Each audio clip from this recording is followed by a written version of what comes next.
Olá pessoal, professor Tomás aqui nas nossas aulas de História, né? História do 8º ano, continuando aquele assunto aí, né? Referente aí à Revolução Francesa, né? E à Era Napoleônica. A gente já encerrou a parte da Revolução Francesa e demos entrada, né? No assunto aí falando a respeito de Napoleão Bonaparte, né? E vimos algumas coisas aí a respeito do governo napoleônico, né? Algumas medidas aí, o que ele fez, né? Ele vai finalizar aquela questão aí da Revolução Francesa, ele vai chegar e botar moral, ele vai se tornar cônsul, depois de cônsul vai se tornar imperador, né? Vai ter várias vitórias contra várias alianças que serão feitas aí de países, né? De monarquias absolutistas, né? Ou seja, as chamadas coalizões, né? Vamos ver aqui, ó. Coalizões. Ou seja, uma palavrinha bonita, né, para dizer as alianças que foram feitas aí com o Império Russo, né, Império Austríaco, com a Inglaterra, né, que vão se juntar com a Prússia também, com o Império, o Sacro Império Germânico também, né, vão se unir aí para tentar derrotar Napoleão, né, Napoleão Bonaparte. Serão 7, né, 7 coalizões para tentar vencer ele. Dessas 7, ele vai perder apenas de 2, que são as derrotas finais para ele. Semana passada a gente estava falando sobre, prosseguindo, sobre o bloqueio continental, né? A gente falou sobre o bloqueio continental e as consequências do bloqueio continental. O que vai acontecer? Como a França, né, Napoleão Bonaparte, perde na Batalha de Trafalgar para a Inglaterra aqui, né? Trafalgar aqui, perto do Estreito de Gibraltar, o que vai acontecer? Ele vai instituir, né? Ele vai indicar o quê? Bloqueio, vamos se bloquear aqui. Nenhum país continental vai poder fazer negócio com a Inglaterra. Não vai poder nem comprar, nem vender produtos para a Inglaterra. Beleza? 2 países vão quebrar essa ideia, que vai ser Portugal, mas aí a família portuguesa ela vai fugir para o Brasil, e isso vai contribuir no processo de independência do Brasil. Tempos depois, em 1808, eles fogem para o Brasil, né? Em 1822, o Brasil se torna independente, através de Dom Pedro I. Mas esse processo de independência vai começar a ser construído a partir da fuga da família real para o Brasil, ajudado pela Inglaterra, né? A Inglaterra vai transportar a família real portuguesa para lá e continuar a manter as suas relações comerciais também. Outro que vai quebrar esse bloqueio continental vai ser a Rússia, né? E a Rússia não tem para onde fugir, ela quebra ou não quebra. E aí, o que vai acontecer? Napoleão vai ficar com raiva, desgostoso, né? Chateado, né? Então o que vai fazer? Vai acontecer com ele? Ele vai invadir a Rússia. E aí nós comentamos sobre a tática da terra arrasada, que era o quê? À medida que o exército napoleônico ia entrando dentro da Rússia, e a Rússia é um país extremamente grande, né? E aí só um pedacinho dela, né? O que acontece? A Rússia é extremamente um país grande e com temperaturas bastante baixas, no inverno chegando até 40 graus abaixo de zero.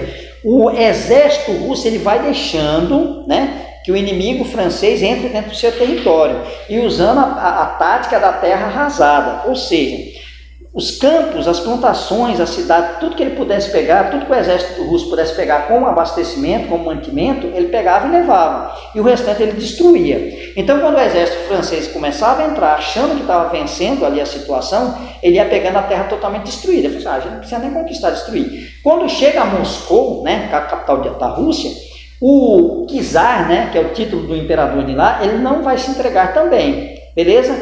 E aí o que acontece? Não vai ter outra saída para Napoleão Bonaparte, que ele vai ter que voltar aí para a França também. Só que na sua volta ele sai com 600 mil soldados e vai chegar com um pouco mais de 60 mil soldados na França de novo. Porque na sua volta, além das pessoas começarem, do seu exército começar a morrer aí por conta das baixas temperaturas, da falta de alimento, também vai sofrer com a tática, né, de guerrilha. Ou seja, populações, né, camponeses, russos e até próprios guerrilheiros, né, soldados, né, do exército russo, eles vão começar a atingir, atacar aí em forma de estratégia, aí, em forma de guerrilha, aí, de emboscada, os soldados franceses vão começar derrotando eles. Então ele vai sair da França para ocupar a Rússia com 600 mil homens e vai voltar praticamente com 60 mil homens, praticamente derrotado aí.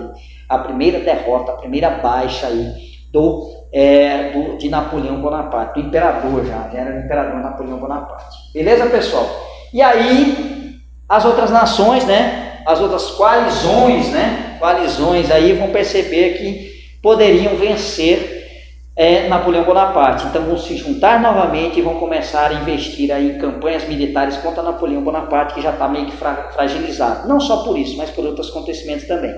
E aí ele vai começar a entrar em queda e vai ser vencido definitivamente. Beleza, pessoal? Vamos lá. Bloqueio continental, proibição de qualquer país do continente, certo? De comercializar com a Inglaterra. Então nenhum país aqui podia negociar. Quem vai quebrar isso aqui? Portugal e Espanha, né? Portugal foge, Portugal e Rússia. Portugal foge e Rússia vence no campo de batalha. Beleza?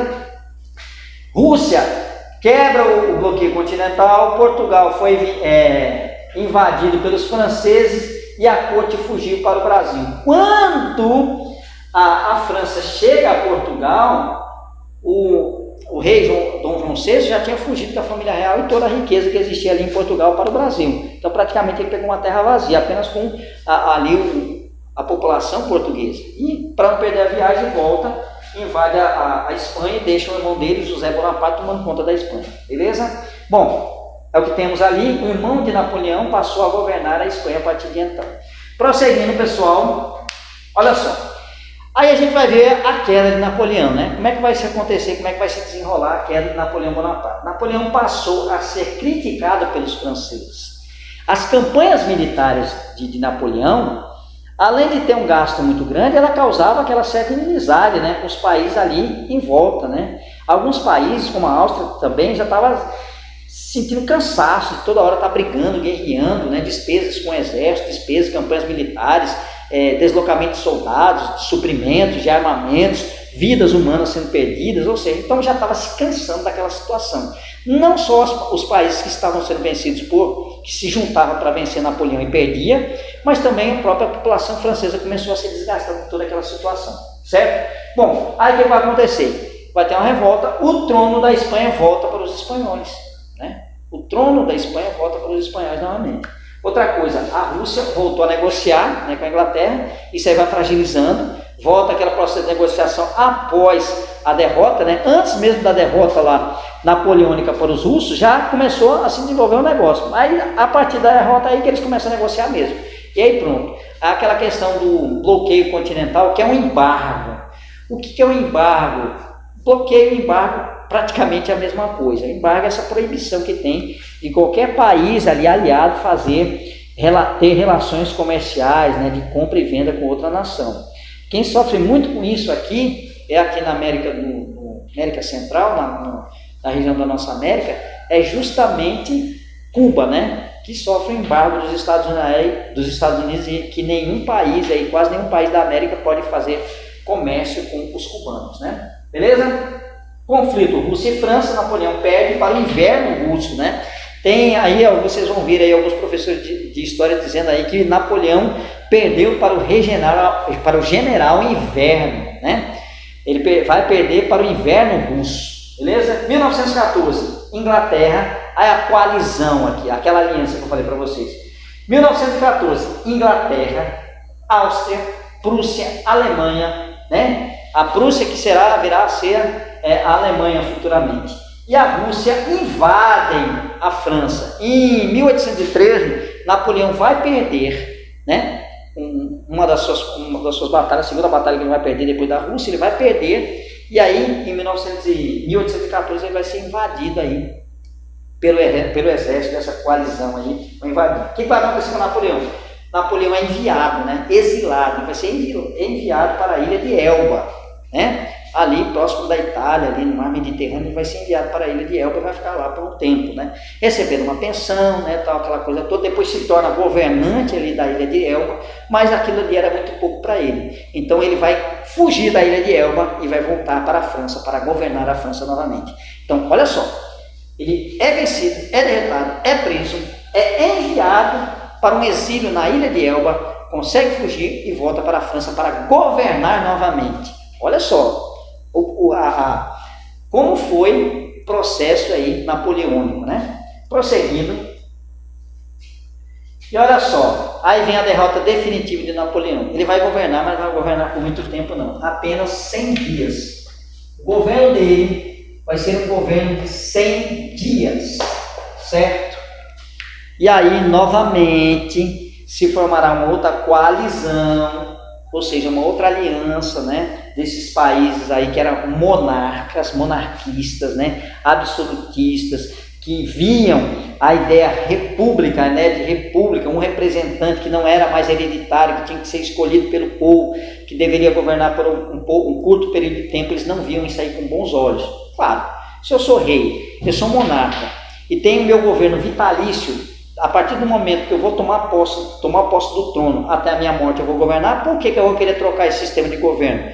Onde eu vou ter o quê? Uma república, onde o povo vai escolher uma pessoa, ela vai ficar ali por 4, 5, 6 anos, vamos depender do tempo, e depois vai ter que se escolher o outro. Então, na monarquia, o monarca, o rei, não queria isso de jeito nenhum, e vinha com maus olhos a Revolução Francesa e os atos de Napoleão Bonaparte.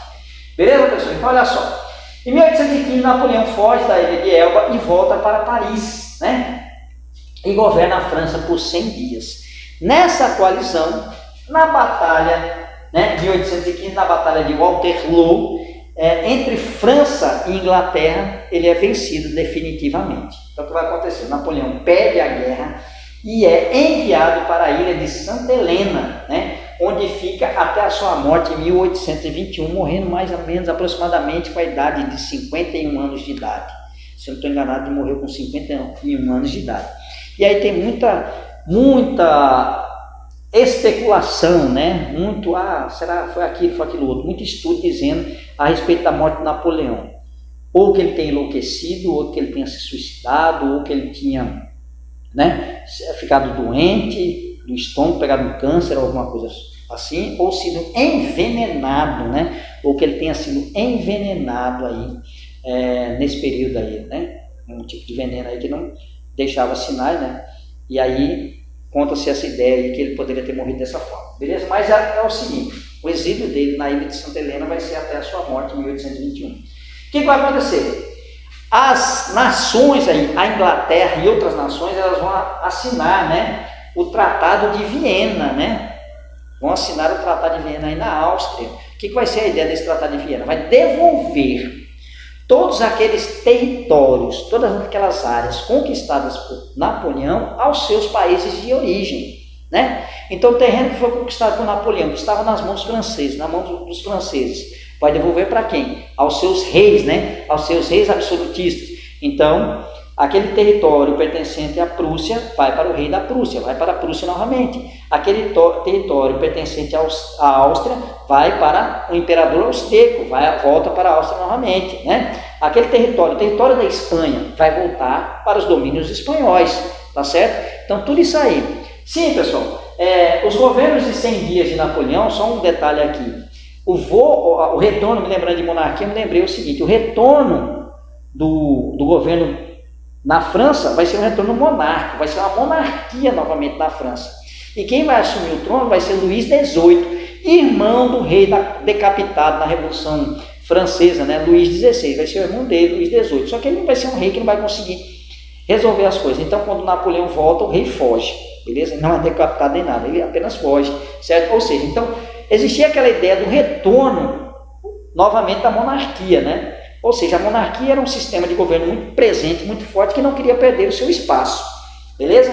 Mas, com a queda de Napoleão e o Tratado de Viena, certo? Então, a monarquia ela volta a se fortalecer, os territórios voltam para a mão dos seus monarcas, né? Para os seus reis, né? Seus antigos impérios e imperadores absolutistas, certo? Mas as ideias, né, da Revolução Francesa, de liberdade, né, igualdade, fraternidade, república, elas vão se espalhar aí, não só para outros cantos, né, da Europa, mas também para o mundo, né? Ela vai motivar também, inclusive, as independências das Américas espanholas. Várias colônias espanholas aqui na América, visto que a América estava a Espanha estava fragilizada, que a Espanha que foi a colonizou as Américas, né, estava sob o domínio de Napoleão. Napoleão não importava muito com as colônias aqui, então elas começam um processo de independência. Olha só como a era napoleônica ela foi importante também para as Américas. o Império Napoleônico aqui e o domínio sobre a Espanha relaxou o domínio sobre as Américas espanholas. E aí começa o processo de independência lá, certo? O processo de independência aqui, melhor dizendo, nas Américas, começa aí no período napoleônico, beleza? E aí se institui, instaura repúblicas, né? Baseado no modelo de governo republicano francês. Por isso que a Revolução Francesa ela é tão importante, ela vai ser tanto estudada, né? Esse processo de 1789 a 1799. Beleza, pessoal? Bom, Tratado de Viena, devolução dos reinos conquistados aos seus antigos imperadores absolutistas, Áustria, Prússia e Rússia. Prosseguindo, e aí nós temos aqui um retrato, né, representando uma figura representando Napoleão, o exército dele, aí num frio rigoroso, né? Já pessoas já mortas aqui, já mortas, né? Castigadas aí pelo inverno russo, aí, né? O exército napoleônico castigado pelo inverno russo. Ali, a família real portuguesa, né? Ou ela está chegando ou ela está saindo do Brasil. Acredita que eu acho que ela está saindo aí aliás, ou saindo de Portugal ou chegando no Brasil. Acredita aqui que ela está saindo de Portugal. Mas é uma representação da fuga da família real de Portugal para o Brasil. Prosseguindo. Sim, uma representação aqui da Batalha de Waterloo, né? Waterloo. Tem um francesinho, mas o meu francês não é tão refinado para poder dizer isso aí. Nós temos aí uma representação da última batalha aí que vai definitivamente acabar com o governo de Napoleão Bonaparte, e ali nós temos ali um retrato, uma imagem aí de Napoleão Bonaparte, né? Uma pintura retratando aí Napoleão Bonaparte aí já no fim da sua vida, certo? Ali observe o seguinte, ele está com uma coroa de louros, né? A coroa de louros era tipo uma coroa aí usada pelos imperadores romanos no período da Roma Antiga. Observe o seguinte, ele era uma república, mas ele se tornou o quê? Um imperador, ele formou um império, né? E ele tinha uma desculpa de dizer o seguinte, nós temos aí o Império Austro-Húngaro, nós temos o Império Russo, né? Nós temos o Império, né? Império Austro, Império Russo e tal, então a gente também tem que ser um império também, para poder bater de frente com eles. Prosseguindo. Bom, pessoal, a gente ficou por aí, né? Essa aula hoje foi mais curtinha, a aula da semana passada foi mais longa, né? Mas o assunto é bastante extenso, bastante gostoso mesmo. Exercícios que eu deixei na outra semana, que não deu tempo de corrigir na semana passada. Olha só. Quais foram as causas da Revolução Francesa? Altos gastos da coroa francesa, Guerra dos 7 anos, independência dos Estados Unidos, privilégios do primeiro e segundo estado, crise agrícola, uma seca, né, causando a fome da maioria da população. Então, referente à primeira aula que a gente teve de Revolução Francesa, esse exercício vai falar justamente sobre isso aí, certo? As causas da Revolução Francesa. O que representou a tomada da Bastilha? O que representou a tomada da Bastilha? Representou a própria Revolução Francesa e a derrubada do poder absolutista monárquico na França. Porém, o processo revolucionário se estendeu por 10 anos. Beleza? Continuando. Correção de exercícios ainda, né?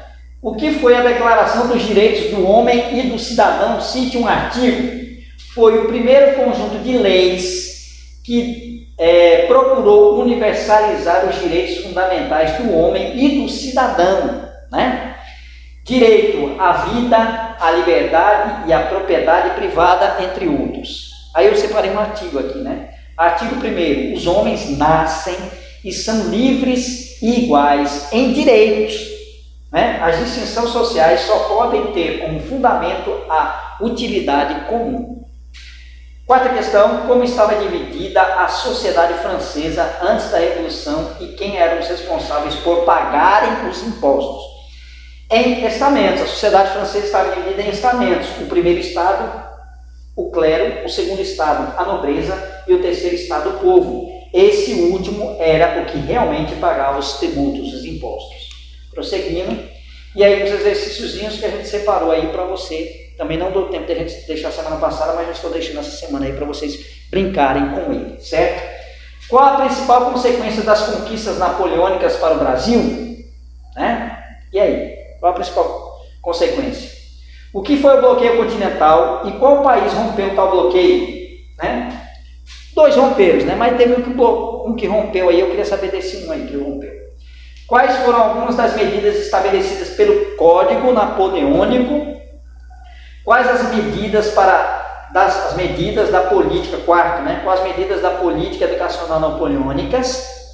Quinto, as políticas econômicas napoleônicas? E sexto, o que foi a Batalha de Waterloo e quais as consequências dela? Beleza, pessoal? Nosso referencial bibliográfico. Um forte abraço a todos e até a próxima semana, se Deus quiser. Pessoal, lembrando aquele detalhe, ó, curte, faça o seu comentário, isso é a participação de vocês aí nas nossas aulas, né? É como se fosse uma chamada aí para a gente estar registrando as nossas aulas aí. Forte abraço a todos, fiquem todos com Deus.